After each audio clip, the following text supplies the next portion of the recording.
Ganito yung ginagawa namin pag wala ng tubig sa barko at maulan ng lugar.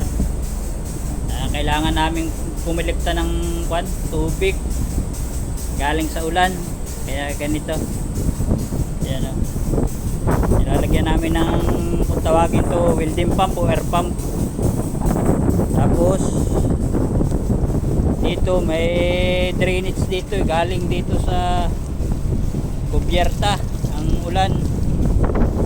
May butas, lalagyan namin ng drum doon para makoleksyon yan yung drum.